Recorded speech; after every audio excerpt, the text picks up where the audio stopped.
Sabe, existem lugares que parecem guardar um silêncio pesado demais, como se a própria terra carregasse segredos que não suportam ser revelados. Entre esses lugares, há uma caverna temida até pelos mais corajosos exploradores. Dizem que ela é a mais mortal da Terra. Não apenas por sua escuridão sufocante, mas pelo mistério que envolve cada centímetro de suas entranhas. Hoje, quero te levar comigo a esse abismo oculto, onde o terror se mistura com a calma do desconhecido e cada sombra parece observar em silêncio. Não há sinais evidentes de ameaça, e ainda assim, esta pode ser a caverna mais mortal já descoberta. Entre os recantos mais perigosos do planeta, há locais onde o simples ato de respirar pode carregar riscos invisíveis. Há cerca de 5 anos, o mundo parou. Aeroportos desertos, cidades mergulhadas em silêncio, famílias separadas, festas esquecidas, planos abandonados. Para aqueles que perderam alguém, a dor foi um abismo sem fundo. Mas a pandemia não foi apenas uma tragédia de saúde, foi também um alerta sombrio. Nos bastidores, cientistas advertiram que aquilo poderia ser apenas o começo. Pandemias não surgem do nada. Elas se originam em territórios obscuros onde a vida selvagem e os humanos se cruzam de forma imprevista e perigosa. Em florestas densas, mercados úmidos e, sobretudo, cavernas. Nascem no sangue, na saliva, na poeira. E um dos lugares mais inquietantes, considerado candidato a berço do próximo surto devastador, não é um laboratório secreto, nem um centro urbano. Ele se esconde em uma encosta coberta de verde, no coração da África Oriental, a Kitun Cave. O nome que muitos associam ao título perturbador de o lugar mais perigoso da Terra. Se você já ouviu falar dela, sabe que suas histórias não são meros relatos de turismo subterrâneo. A caverna Kitun carrega algo que pode um dia atingir todos nós, mesmo aqueles que jamais colocarão os pés em uma gruta. Sua entrada fica atrás de uma queda d'água que desce do Monte Elgon. Mas esta não é uma formação comum, moldada pelo vento ou pela água. A Kitun Cave foi talhada por criaturas vivas. Por séculos, talvez milênios, elefantes penetram em sua escuridão, atraídos por algo vital. O sal. Noite após noite avançam em fila pelas passagens escuras como carvão, tateando com o corpo, batendo a cabeça nos tetos baixos, raspando suas presas contra a pedra. Derrubam fragmentos, mastigam as rochas e chegam até a engoli-las inteiras. Essas escavações incansáveis transformaram o interior da caverna. Onde antes havia paredes lisas, agora há cicatrizes, de presas afiadas, traços deixados por gerações em um ritual mineral estranho, mas necessário. A Kitun não é única. O Monte Elgon abriga 5 chamadas cavernas de elefantes, mas nenhuma delas se compara à sua vastidão. Seu espaço é tão amplo que um rebanho inteiro pode se abrigar ali. E os elefantes não estão sozinhos. Búfalos, imbabalas, antílopes, hienas e até leopardos são atraídos ao mesmo santuário mineral, escavado em antigas rochas vulcânicas. O Monte Elgon, afinal, é um vulcão em escudo extinto. Suas entranhas guardam um tesouro químico, cálcio, magnésio, sódio e outros minerais infiltrados nas camadas piroclásticas. Numa região úmida, exuberante, mas de solos pobres, esses sais são um bem precioso. Fêmeas grávidas, em especial, os buscam com insistência. À primeira vista, a cena parece quase sagrada. Uma catedral natural, escondida no coração da montanha, onde a vida selvagem se reúne em um ciclo que atravessa séculos. Mas a Kitun guarda mais do que um espetáculo de instinto animal. Suas paredes são tomadas por colônias de morcegos. Milhares de morcegos frugívoros egípcios dividem espaço com espécies menores insetívoras. Eles se amontoam em cada centímetro de pedra, tão próximos que é impossível distinguir onde termina um corpo e começa o outro. As asas e os pelos formam um tapete vivo pulsante. Quanto mais fundo se avança, mais intenso se torna o coro. Chiados, estalos, estalos, uma sinfonia que ecoa como interferência elétrica nos ouvidos. Sob eles, o chão é uma mistura escorregadia de guano. Perto da entrada, o acúmulo tem tons esverdeados. Mais adiante, a lama negra e compacta forma crostas endurecidas, infiltrando-se nas fendas e impregnando o ar com um cheiro ácido, metálico, sufocante. Para os animais, tudo isso faz parte da jornada inevitável. Para humanos desavisados, porém, a atmosfera invisível esconde perigos muito além de um simples escorregão. A caverna respira algo que não se vê, mas se sente nas entranhas. E há ainda outro segredo. Nas profundezas, uma fenda se abre como armadilha natural. Jovens elefantes, sem conhecer os caminhos, já caíram ali e nunca mais retornaram. Disse que seus ossos repousam no fundo, silenciosos, testemunhas de uma armadilha disfarçada na escuridão. Dentro da caverna Kitum existe algo muito mais insidioso do que os abismos e fissuras que aprisionam animais desavisados. O verdadeiro perigo está no chão, no guano acumulado ao longo dos séculos. Não uma simples sujeira, mas um caldo vivo repleto de agentes invisíveis. É nele que vírus se alojam, se multiplicam, se espalham, como faíscas microscópicas aguardando o momento certo para acender um incêndio global. Todas as noites, milhões de interações imperceptíveis acontecem na escuridão. Qualquer uma delas pode ser a centelha que altera o destino de todos nós. É por isso que virologistas desafiam as sombras de Kitum, não pela imponência da paisagem, nem pela estranheza dos elefantes mineradores. Eles vêm porque algo ali dentro mata pessoas, e até hoje não se compreende totalmente o porquê.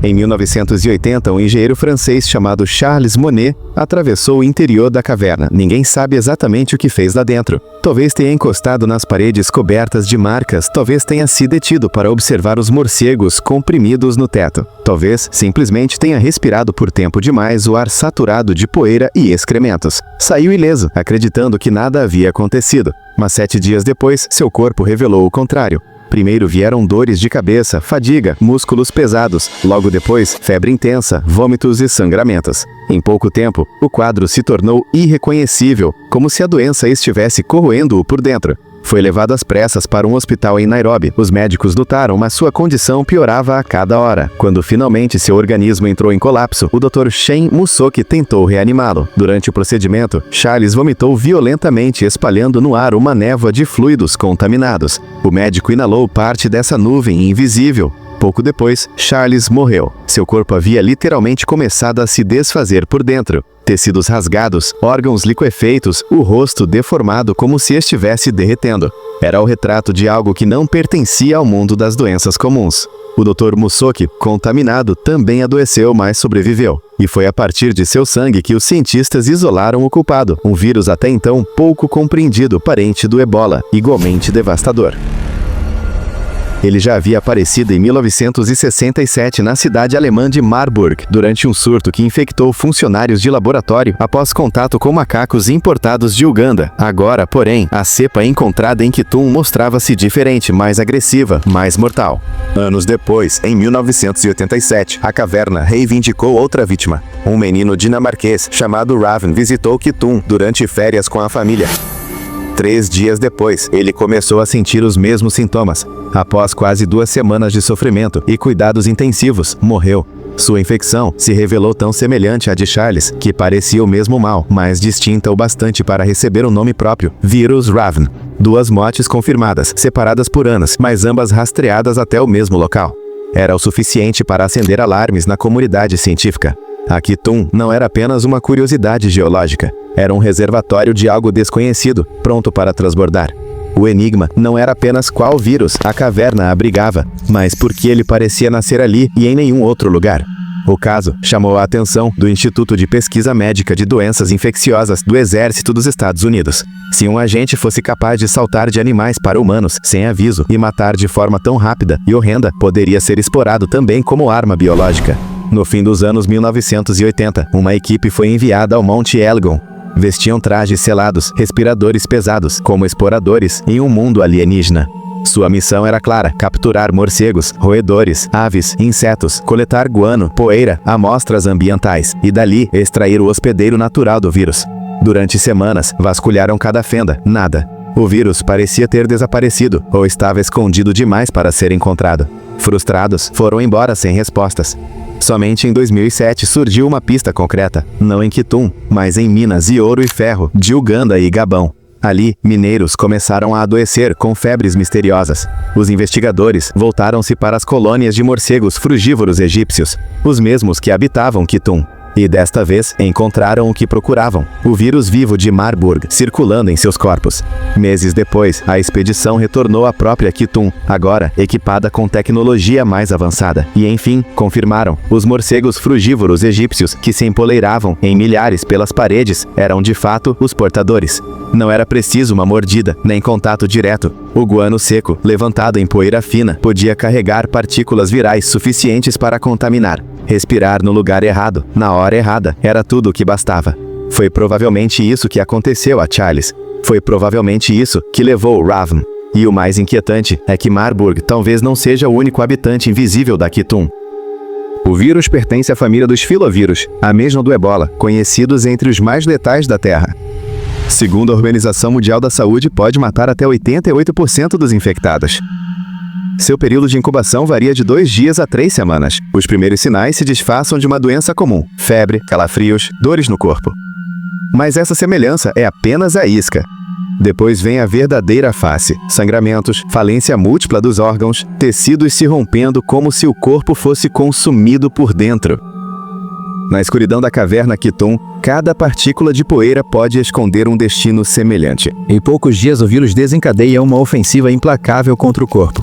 O sistema gastrointestinal é o primeiro a sucumbir. Diarreias intensas, vômitos violentos, cólicas insuportáveis. Logo depois, o ataque se desloca para o sistema vascular. Os vasos sanguíneos começam a se romper como fios frágeis, e a coagulação simplesmente falha. O sangue passa a escapar de onde não deveria: gengivas, olhos, ouvidos, nariz, até mesmo da própria pele. Nos casos mais cruéis, os vazamentos ocorrem dentro dos órgãos, corroendo-os silenciosamente. O rosto dos infectados se transforma, os traços tornam-se vazios, os olhos afundam, a pele ganha um aspecto cadavérico. É a máscara do choque, o prenúncio da morte iminente. O que torna o vírus Marburg ainda mais aterrador não é apenas sua letalidade, mas também a forma como se espalha. Ele não se dispersa pelo ar, como uma gripe comum. Exige fluidos corporais: sangue, saliva, vômito, urina. Isso significa que qualquer médico, enfermeiro ou cuidador que trate de pacientes sem proteção adequada corre risco extremo. Até objetos cotidianos como toalhas, roupas ou lençóis podem se tornar vetores. Embora não possua a mesma facilidade de transmissão de um vírus respiratório, bastaria surgir em uma cidade superlotada e passar despercebido por alguns dias para que a propagação se tornasse catastrófica. E não há cura. O tratamento se resume a medidas de contenção, reposição de fluidos, oxigênio, analgésicos. Um controle de danos frágil, incapaz de oferecer garantias de sobrevivência. A taxa de morte permanece alta, e cada caso é um jogo contra o tempo. Em 2021, enquanto o mundo ainda lutava contra uma pandemia global, a Organização Mundial da Saúde reforçou o alerta. Marburg continua sendo um candidato real a provocar epidemias. Bastaria a pessoa errada no lugar errado para que o vírus rompesse a contenção e seguisse seu curso devastador. O mais inquietante, porém, é que a fonte original desse terror permanece acessível. A Kitum Cave ainda está aberta ao público. Turistas caminham pelas trilhas do Monte Elgon. Famílias tiram fotos diante da queda d'água que esconde a entrada. Grupos escolares observam curiosos a boca escura da gruta. Alguns viajantes mais ousados entram, lanternas presas à testa, encantados pelas marcas de presas de elefantes gravadas nas paredes. Poucos imaginam que aquele mesmo ar pode ocultar partículas de um vírus capaz de dissolver um corpo por dentro. E se Marburg foi encontrado ali, quem garante que outros agentes desconhecidos também não estejam esperando? Talvez ainda adormecidos, talvez prontos para se manifestar.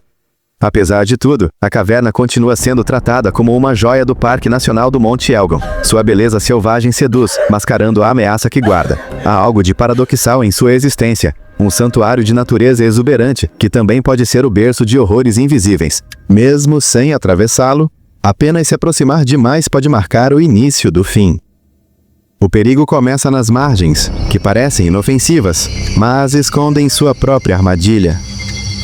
O musgo torna cada pedra um convite ao erro, e basta um passo em falso para ser arrastado. O que se vê acima da superfície é apenas um fragmento de algo muito maior. Abaixo, o rio esconde um labirinto de cavernas, saliências e câmaras naturais, moldadas para aprisionar tudo o que cai em seu alcance: troncos, detritos e pessoas. E o destino dos que caem raramente é o retorno. Muitos nunca são encontrados. Outros são recuperados tão longe dali que restam apenas fragmentos, ossos gastos e restos irreconhecíveis, levados rio abaixo como sombras arrastadas pela corrente. O Stride não apenas mata, ele apaga.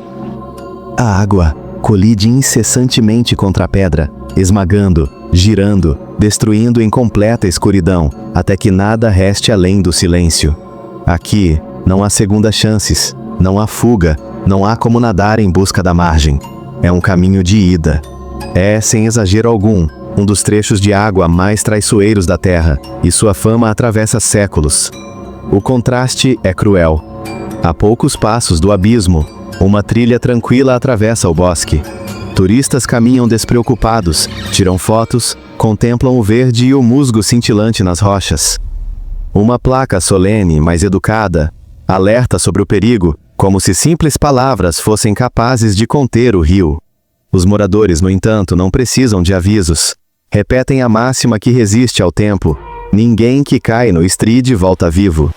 É uma sentença confirmada geração após geração.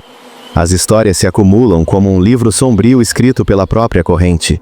Uma das mais antigas remonta a 1152. Conta-se que William de Romilly, herdeiro de Lady Alice, tentou saltar de uma margem a outra. O cão que o acompanhava, inquieto, recusou-se a seguir, mas o menino saltou. O Estrid o engoliu, e seu corpo jamais foi visto novamente. A dor de sua mãe foi tamanha que ela doou as terras ao priorado de Bolton em sua memória. As ruínas do mosteiro permanecem até hoje como um monumento silencioso a uma tragédia ancestral. Mas a fome do Estrid não parou. Em 1934, Arthur Reginald Smith, artista de aquarelas, encontrou a morte ali. Talvez buscasse inspiração para uma pintura. No lugar da paisagem perfeita, encontrou o abismo. Em 1998, a tragédia foi ainda mais cruel. Barry e Lynn Collett, recém-casados, desfrutavam de sua lua de mel em Yorkshire. O rio subiu subitamente, alimentado por uma inundação repentina, e os arrastou. E mesmo no presente, o rio continua a reclamar vidas. Em 2010, um menino de 8 anos brincava próximo às pedras, celebrando seu aniversário. Escorregou, foi puxado pela corrente e desapareceu. Resgatistas encontraram seu corpo horas depois, sem vida, como se o Estrid tivesse apenas cumprido mais uma vez o seu papel. E essas são apenas as histórias que se conhece. Há muitas outras, sussurradas, esquecidas, apagadas com o tempo, caminhantes que sumiram, crianças que se aproximaram demais, corpos que nunca voltaram. O Estrid não entrega suas presas. Mesmo assim, sua beleza atrai.